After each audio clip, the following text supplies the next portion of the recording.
Assalamualaikum warahmatullahi wabarakatuh. Salam sejahtera buat kita semua. Semoga kita semua dalam keadaan sehat jasmani dan rohani, tidak kekurangan satu apapun. Amin ya robbal alamin. Oke, Mimin akan melanjutkan cerita Liontin Giok Naganya. Bab 1106 sampai bab 1110. Seseorang berseru, melihat tembakan ini sungguh menyenangkan. Bahkan Sun Yiqiang terheran-heran di dalam hatinya. Ye Chong terus menembak dan mengoper, dan tidak ada bola yang keluar dari keranjang. Semakin banyak level yang dilewati, poin Ye Chong juga meningkat. Pada akhirnya, poin Ye Chong bertahan di 99.999. Bukannya Ye Chong tidak bisa menembak, tapi layar LED yang menampilkan poin sudah penuh, dan tidak ada ruang tersisa. Nilai maksimum yang dapat ditampilkan adalah 99.999, karena pada saat desain, tidak ada yang mengira akan menggunakan begitu banyak digit. Namun, latar belakang masih mengingat skor Ye Chong, tetapi tidak dapat ditampilkan. Setelah Ye Chong menembakkan bola terakhir di level 99, mesin tembak tiba-tiba berbunyi. Kemudian, suara seorang wanita muncul di benak. Selamat, Anda telah melewati level. Anda adalah orang pertama di dunia yang menyelesaikan level. Selamat, selamat. Mereka beruntung bisa menyaksikan orang pertama yang melewati mesin tembak. Ini momen bersejarah. Huatu dan Smoke juga bermulut besar, terus bertepuk tangan. Brengsek. Saudara Ding Tian adalah saudara Ding Tian. Kamu luar biasa, kamu benar-benar dapat memecahkan lubang di atas langit. Setelah 1 menit penuh, suasana hati semua orang berangsur-angsur menjadi tenang. Saat ini, Huatu mengingat Wan Li dan Sun Yiqiang di sebelahnya. Brengsek, Balk Qiang, kamu kalah. Sun Yiqiang sangat terkejut, dan dia tidak peduli berdebat dengan Huatu apakah itu Balk Qiang atau Sun Yiqiang. Betul, saya bersedia mengaku kalah. Mengambil 50 juta, lalu berlutut di tanah dan meniru gonggongan anjing 3 kali. Agar saya bisa mendengarkan, perokok itu menggosok tangannya dan berkata dengan senyum di wajahnya, lebih besar dari aku seperti ayahmu. Sun Yiqiang memarahi. Perokok itu tercengang. Caoku, apa, kamu masih ingin mengingkari hutangmu? Aku mengingkari hutangku? Bagaimana? Itu hanya pernyataan lisan saja, dan tidak ada kontrak, jadi itu tidak dihitung, kata Sun Yiqiang. Apakah kamu ingin menunjukkan wajahmu? Huatu memarahi. Tampar. Huatu ditampar lagi oleh Sun Yiqiang. Kamu bicara omong kosong lagi? Mari kita lihat bagaimana aku berurusan denganmu. Sun Yiqiang memarahi. Huatu menggertakkan giginya, dia tidak bisa menunggu lagi. Namun, Sun Yiqiang ini juga seorang pelatih, dan Huatu tahu bahwa dia bukanlah lawan Sun Yiqiang, jadi dia hanya bisa menelan amarahnya. Wan Li mencibir, Kakak Qiang, sudah waktunya untuk melakukannya sejak lama, kelompok sampah ini pantas dipukuli. Banyak orang di sekitarnya membisikkan tuduhan terhadap Sun Yiqiang dan yang lainnya. Sun Yiqiang memarahi, brengsek, siapapun di antara kalian yang tidak yakin, datang dan bicaralah padaku. Semua orang segera tutup mulut. Sun Yiqiang memandang Ye Chong dengan dingin. Nak, aku tidak menyangka kamu memiliki kemampuan ini. Tetapi udik adalah udik. Ingat, di masa depan, ketika kamu membuat perjanjian dengan seseorang, kamu harus menandatangani kontrak tertulis, dan persetujuan lisan tidak dihitung. Haha, Ye Chong tersenyum. Berkata, tidak ada yang bisa berbohong padaku. Benarkah, aku akan berbohong hari ini? Apa yang bisa kamu lakukan padaku? Sun Yiqiang tertawa keras. Terlepas dari apa yang dipikirkan orang-orang di sekitarnya tentang dirinya. Kemudian, dengan Wan Li dalam pelukannya, dia berjalan menuju ruang pribadi bar. Terlalu tak tahu malu. Aku belum pernah melihat orang yang tak tahu malu seperti itu, perokok itu memarahi. Huatu berkata dengan getir, rumput, anjing dan manusia ini sama-sama tahu seni bela diri, jadi tidak mudah mengacaukan mereka. Kalau tidak aku sudah lama berurusan dengan mereka. Bab ini belum berakhir. Klik bab berikutnya untuk melanjutkan. Hei, saudara Ding Tian, apakah ini caranya? Aku sangat marah, kata si perokok, benar-benar memalukan. Ye Chong tersenyum, tentu saja kita tidak bisa melupakannya seperti ini. Tapi, apa yang harus kita lakukan? Mata Huatu berputar. Bagaimana kalau kita kembali, mencari bos Sanying, dan memintanya mengirim prajurit palsu untuk ikut dengan kita? Ye Chong tersenyum dan berkata, bagaimana bisa seorang prajurit boneka dibutuhkan untuk masalah sepele seperti itu? Kemudian, dia membisikkan beberapa kata di telinga Huatu. Huatu tertawa ketika mendengar ini. Hei, saudara Ding Tian pintar.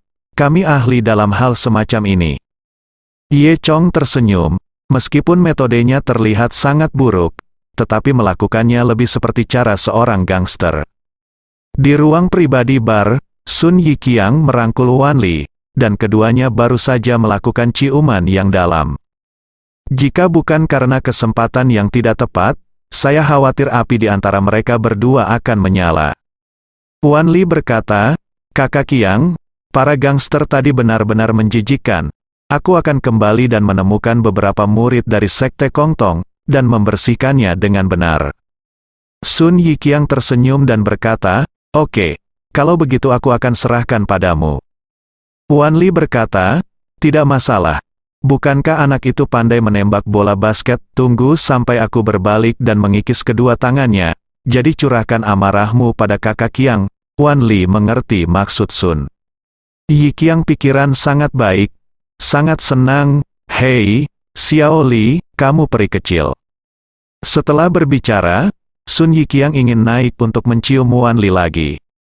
Pada saat ini, tiba-tiba terdengar ketukan di pintu. Sun Yiqiang memarahi, persetan, bajingan yang mana? Saat ini, pintu terbuka, dan Huatu dan Smoker yang masuk. Ekspresi Sun Yiqiang menjadi dingin. Sial, apa yang kalian berdua lakukan di sini? Apakah kamu ingin uang?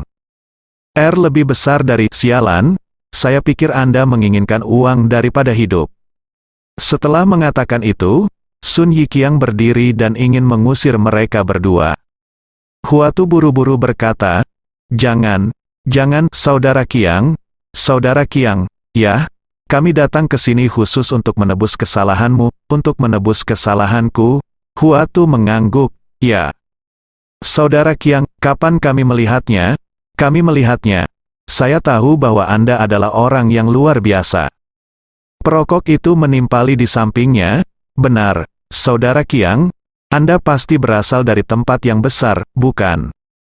Sun Yiqiang tersenyum puas pada dua pujian. Hehe, kalian berdua membunuh koin. Anda memiliki visi yang bagus. Huatu melanjutkan, Kakak Qiang, itu, kami tahu kami salah, kami masih berharap untuk bergaul dengan Anda. Tetapi pada kenyataannya, orang yang melawanmu adalah Ye Ding Tian. Itu tidak ada hubungannya dengan kami.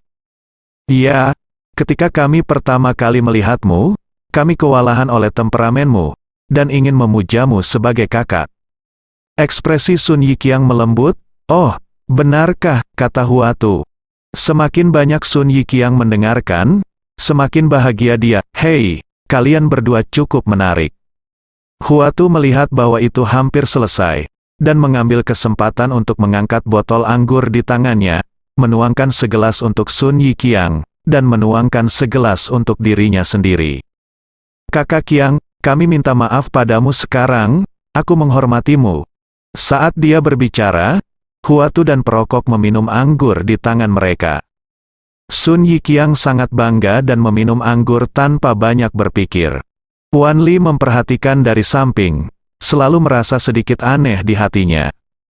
Kemudian, Huatu dan Smoke mendekati Wan Li lagi. Nah, Nona Wan, kamu wanita yang sangat cantik, kamu seperti peri, bajingan Ye Ding Tian berani menyinggungmu, kamu benar-benar pantas mati, kata Huatu. Itu benar, kita semua terpaksa melakukannya. Ada sesuatu yang tersinggung sebelumnya. Harap bersabar, kata si perokok.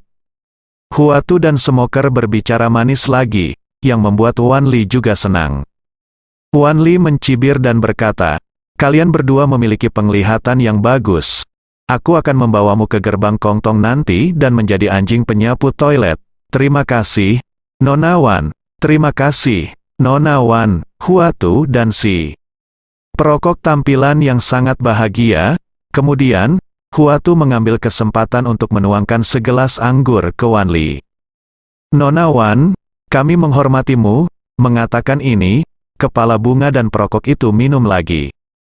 Wan Li agak skeptis pada awalnya, tetapi dia melihat bahwa Huatu dan perokok itu minum keduanya, dan mereka semua berasal dari botol yang sama, jadi seharusnya tidak apa-apa. Kemudian, Wan Li meminum anggur itu dengan bangga. Ketika mereka melihat Wan Li meminum anggur, Huatu dan si perokok menunjukkan senyuman yang tak terlihat. Oke, kamu bisa pergi sekarang, kata Sun Yiqiang. Itu benar, kalian berdua pergi. Jangan khawatir, setelah aku menghapus anak Yeding Tian itu, kalian berdua anjing akan mengikutiku kembali ke gerbang Kongtong, kata Wan Li. Namun, Huatu dan Smokey tidak berniat pergi. Sun Yiqiang mengangkat alisnya. Rumput, apa maksudmu? Huatu terkekeh.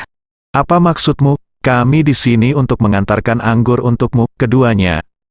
Menyeringai di wajah mereka. Brengsek, kalian berdua masih ingin mati, bukan? Sun Yiqiang memarahi. Perokok itu terkekeh. Aku tidak menyangka kamu masih memiliki kekuatan untuk bersumpah setelah minum. Kamu, apa maksudmu? Sun Yiqiang merasakan firasat buruk di hatinya. Huatu terkekeh, bagaimana? Apakah kamu merasa lemah di sekujur tubuh, dan tangan serta kakimu lemah? Haha. Baru kemudian Sun Qiang dan Wan Li menyadari bahwa mereka telah dibodohi. Wan Li memarahi, kalian berdua dogecoin, beraninya kamu menyakitiku, kamu ingin mati. Wan Li berkata, Li menamparkan Huatu dengan telapak tangannya.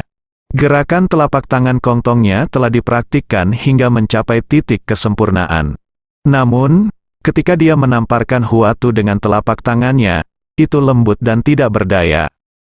Wan Li terkejut, baru kemudian dia menyadari bahwa semua kekuatannya telah hilang. Dan tangan dan kaki lemah, terasa pusing.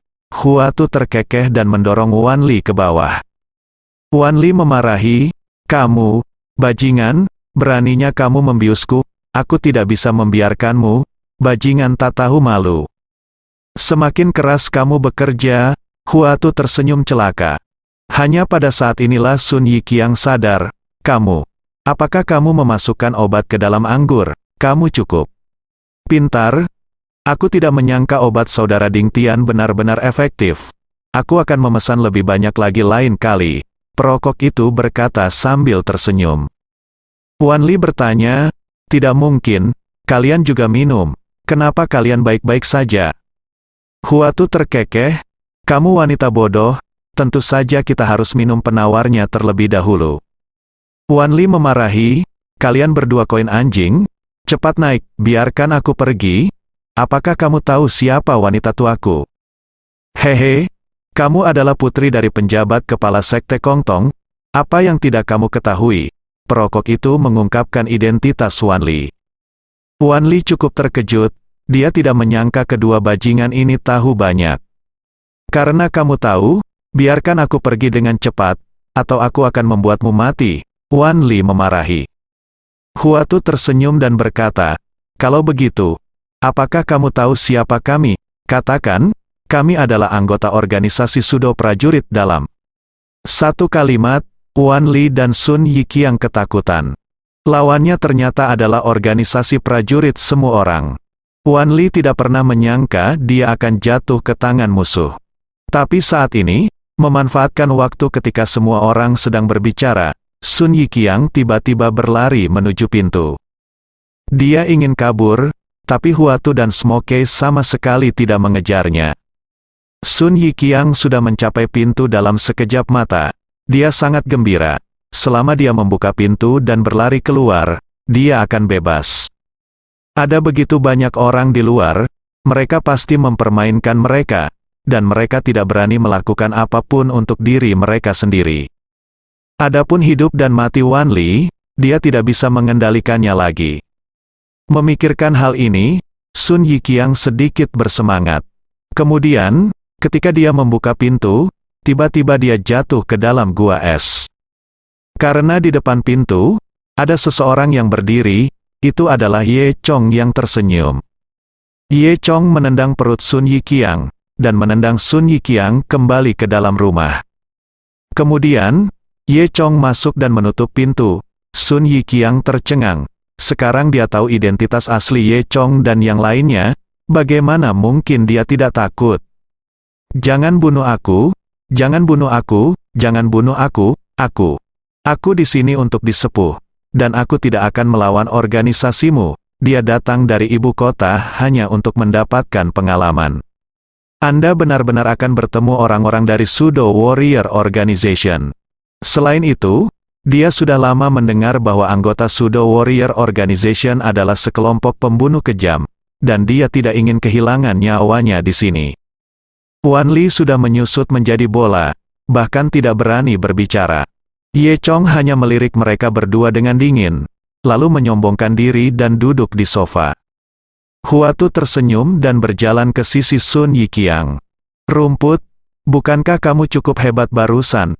Saat dia berbicara, dia menamparkan wajah Sun Yiqiang dengan tamparan. Anda bajingan tua, tidakkah kamu berani menamparku? Pak, adalah tamparan lain. Sun Yiqiang sekarang untuk ikan dan yang lainnya untuk pisau. Beraninya dia sombong.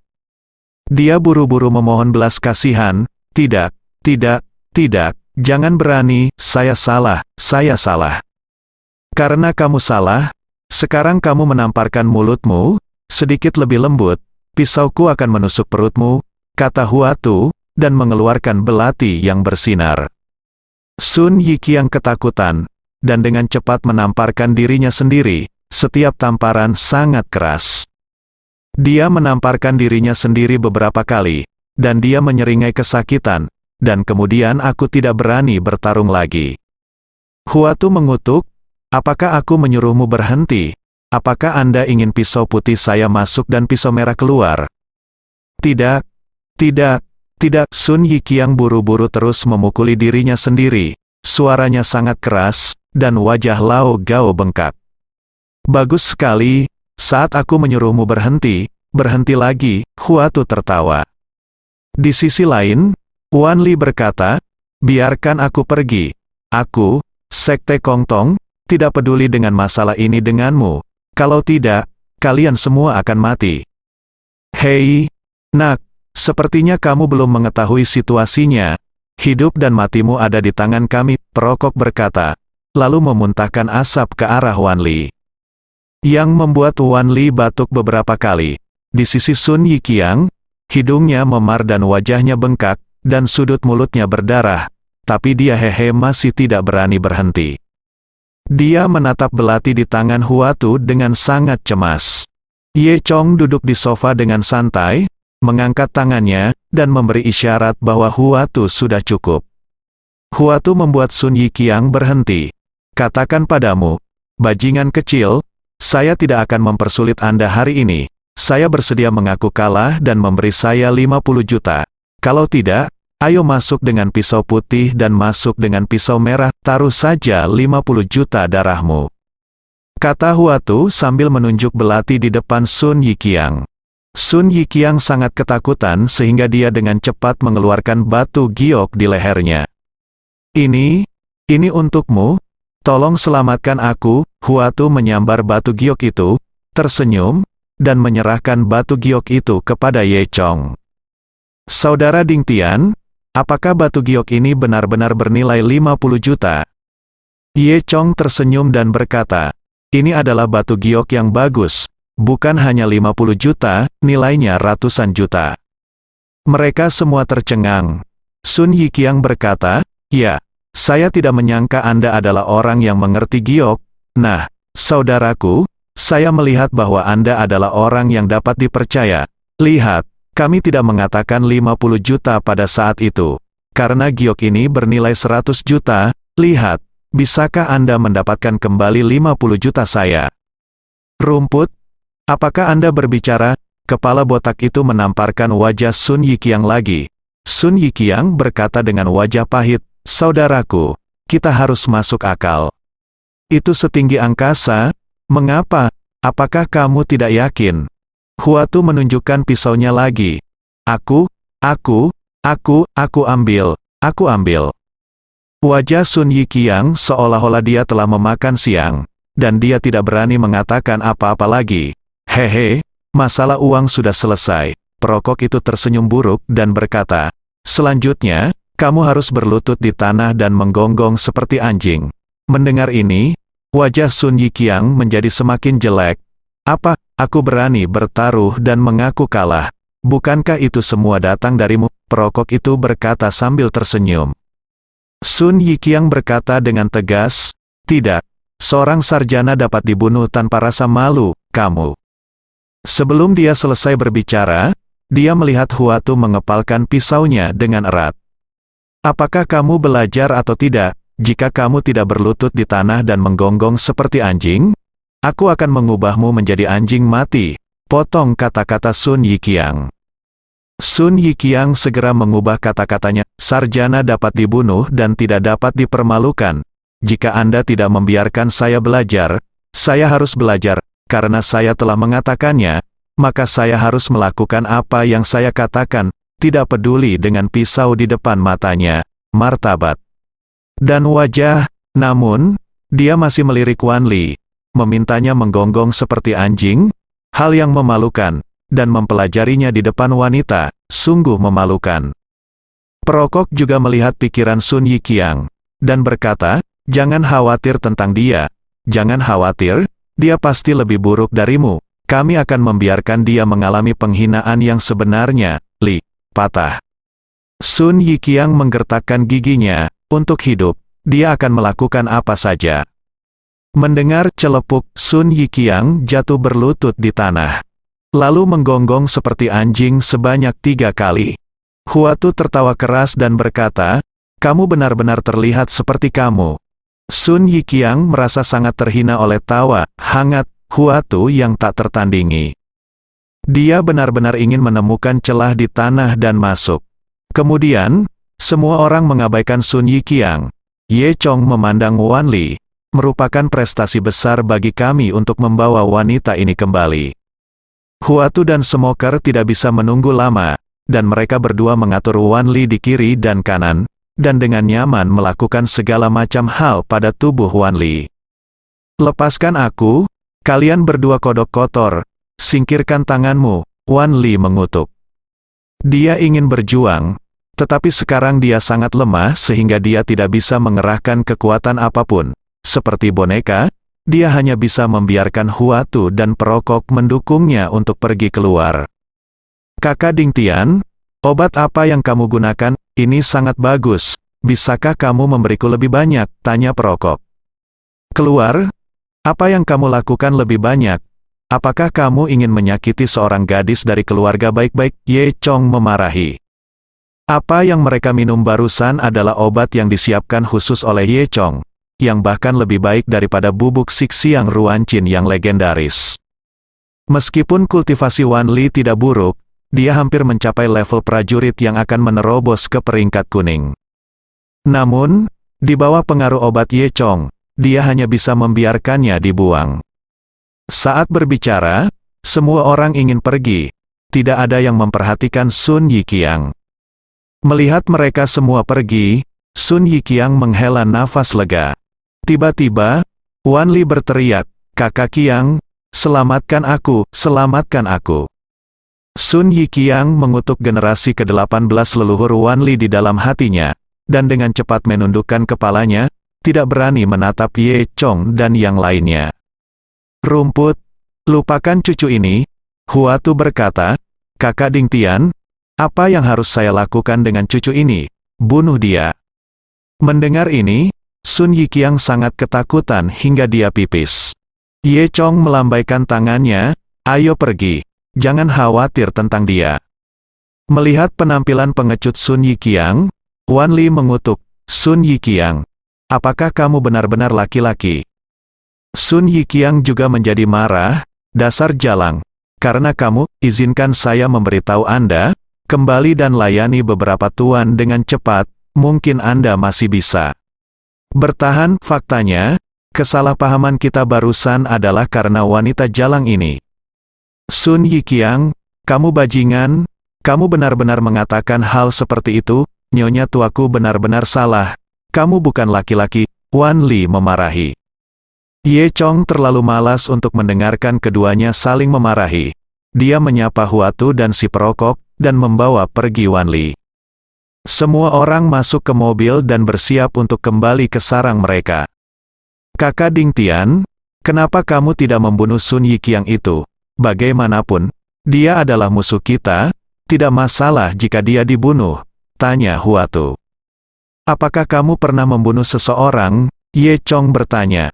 Huatu menggelengkan kepalanya, aku selalu punya ide ini, membunuh orang tidak sesederhana itu. Ye Chong menyentuh hidungnya dan berkata, pertahankan. Bajingan itu, kembali dan laporkan surat. Beberapa jam kemudian, semua orang telah kembali ke sarang elang Gunung Tua.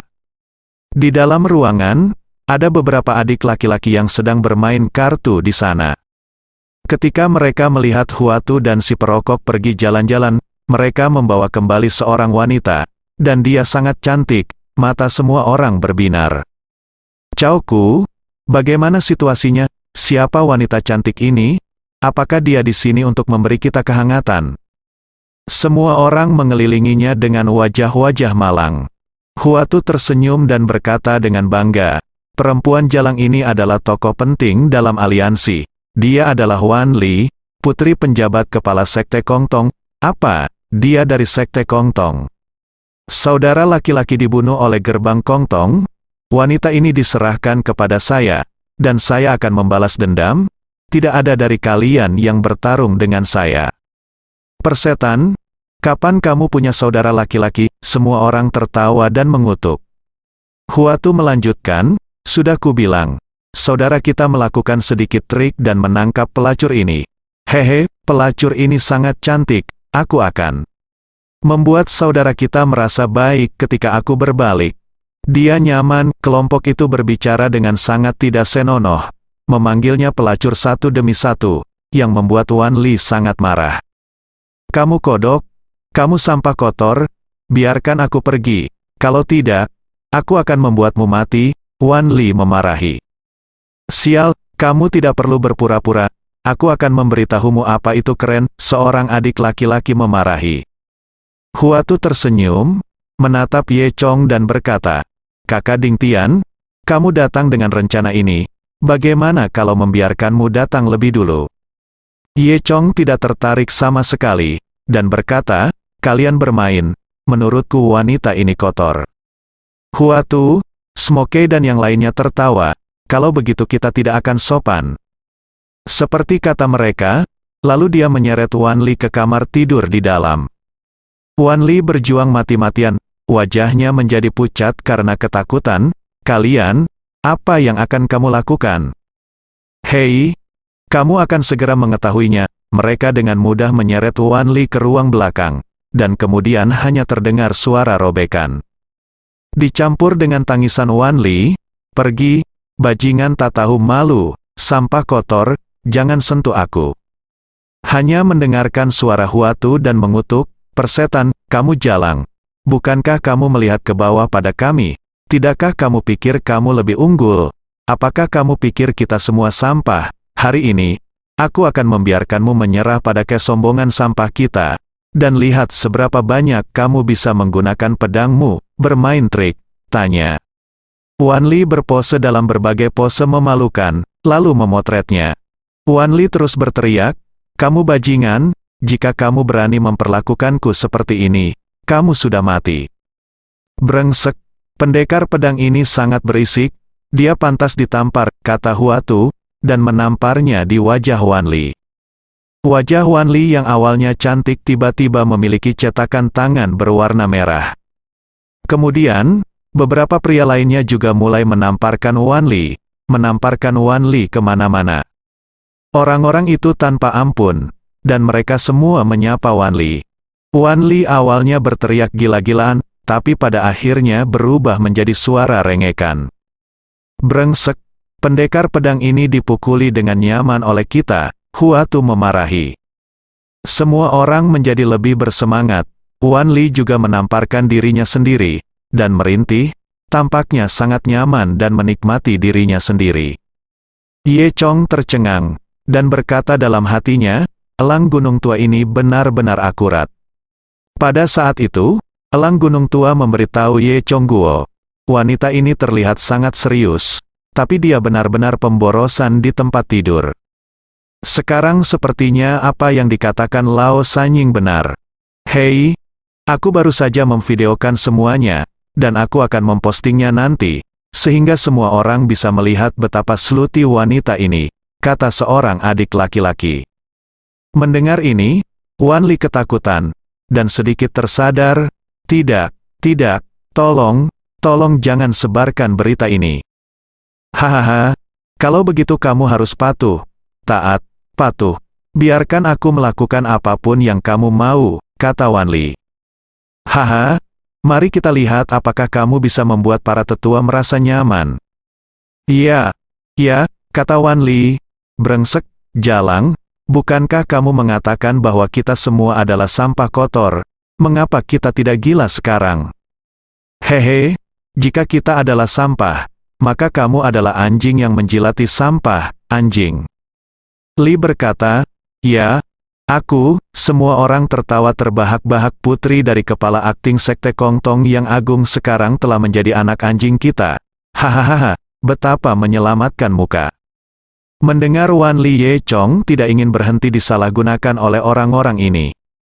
Karena Renaissance ini pantas mendapatkannya, dia hampir membunuh wanita tua itu. Wanita tua dan Zhang San adalah orang-orang yang sederhana dan jujur, dan Wan Li jelas-jelas menggertak mereka. Selain itu, Ye Chong tidak menyukai orang-orang dari gerbang Kongtong ini. Bukan hal yang baik bahwa gerbang Kongtong membunuh begitu banyak orang di Chonggu. Berhenti bicara omong kosong, aku tidak tahan lagi, biarkan aku pergi dulu, teriak seseorang di kamar tidur. Semua orang menyatakan persetujuan mereka satu demi satu, dengan ekspresi urgensi untuk memasang senjata mereka. Saat ini, Lao Sanying tiba-tiba masuk. Brengsek, aku bisa mendengar tawa cabulmu dari koridor. Apa yang terjadi? Apa yang kamu lakukan? Lao Sanying memarahi. Di ruang tamu, hanya Ye Chong yang duduk di sofa menonton TV. Ye Chong memandang Lao Sanying, lalu menunjuk ke kamar tidur. Lao Sanying mendorong pintu kamar hingga terbuka. Kemudian saya melihat semua adik laki-laki mengelilingi seorang wanita dengan pakaian compang camping, hendak merencanakan kejahatan. Kamu bajingan, bisakah kamu melakukan pekerjaan personel? Lao Sanying memarahi. Sambil memarahi, Lao Sanying menatap Wan Li dengan sedih. Hah, apakah ini wanita yang bau? Lao Sanying mengenali Wan Li. Dan ketika Wan Li melihat elang gunung tua itu, dia merasakan hawa dingin di hatinya. Bukankah elang gunung tua ini adalah orang lain yang dimarahinya pagi itu? Wan Li menyesalinya di dalam hatinya, tetapi dia tidak menyangka bahwa mereka semua adalah anggota organisasi Pseudo Warrior. Kali ini, aku dalam bahaya. Pada saat ini, Ye Chong datang dan berkata dengan tenang, dia bukan orang biasa, dia adalah penjabat. Kepala Sekte Kongtong, Wan Li, Putri Wan Jianshan, dia sudah melupakan pikiran perak di benaknya. Lao Sanying tertawa terbahak-bahak, hebat, kamu sangat baik. Bagaimana kamu bisa menangkap wanita ini? Dengan wanita ini, kita telah mencapai prestasi yang luar biasa, kita bisa memasuki markas prajurit semu. Setelah itu, Lao Sanying berpikir sejenak, ayo berangkat sekarang dan bawa dia ke markas untuk meminta kredit. Bos, bisakah kamu menunggu sampai besok? Wanita ini terlalu lancang. Kami ingin memberinya pelajaran, kata Huatu dengan senyum di wajahnya. Iya, bos, bisakah kamu membiarkan kami bersenang-senang dulu? Gadis manis, apakah menurutmu gerbang Kongtong begitu mudah untuk ditangani? Bagaimana jika mereka datang ke sini pada malam hari? Lao Sanying memarahi, untuk menghindari malam yang panjang dan mimpi, ayo pergi, bisa masuk ke markas, yang asli menjadi anggota inti dari markas, dan ketika saatnya tiba, apalagi satu Wan Li, akan ada 100 Wan Li, cepatlah, semua orang kecewa. Tetapi kekhawatiran Lao Sanying bukannya tidak masuk akal. Mereka tidak bisa kehilangan yang besar untuk hal-hal kecil. Setelah itu, semua orang segera berkemas, meraih Wan Li dan masuk ke dalam mobil, dan Lao Sanying membawa mereka ke markas. Rambut Wan Li acak-acakan dan pakaiannya sobek, dia tidak terlihat sedikit bermartabat sebelumnya. Tapi dia berhasil melarikan diri, tapi dia bahkan lebih takut, karena dia tahu bahwa dia akan dibawa ke sarang prajurit palsu. Suedu, Gunung Dayin. Di sini, awalnya adalah gunung tandus, tetapi setelah hujan salju lebat, seluruhnya tertutup oleh angin dan salju. Lao Sanying dan yang lainnya sudah sampai di kaki gunung. Huatu dan Smokey menggendong Wan Li, yang diikat dengan cara yang mewah. Menginjaknya, salju tidak mencapai pergelangan kaki, dan angin gunung menggigit. Meskipun semua orang mengenakan pakaian yang sangat tebal, mereka masih menggigil kedinginan. Dan Ye Chong tidak merasa tidak nyaman karena perlindungan Dewa Nagaki. Setelah mereka pergi ke Gunung Dayan, mereka berbelok beberapa kali di sepanjang jalan pegunungan yang terjal dan melewati satu demi satu hutan. Ada sedikit orang di sini, dan satu-satunya suara di sekitar adalah derit kaki di atas salju. Bulan menerangi sekeliling dengan sangat terang melalui pantulan permukaan salju. Elang tua membawa mereka berkeliling untuk waktu yang lama, dan akhirnya sampai di pintu masuk gua yang sangat tersembunyi. Begitu kerumunan mendekati pintu masuk gua, dua orang tiba-tiba muncul. Berhenti, apa yang kamu lakukan? Bersambung.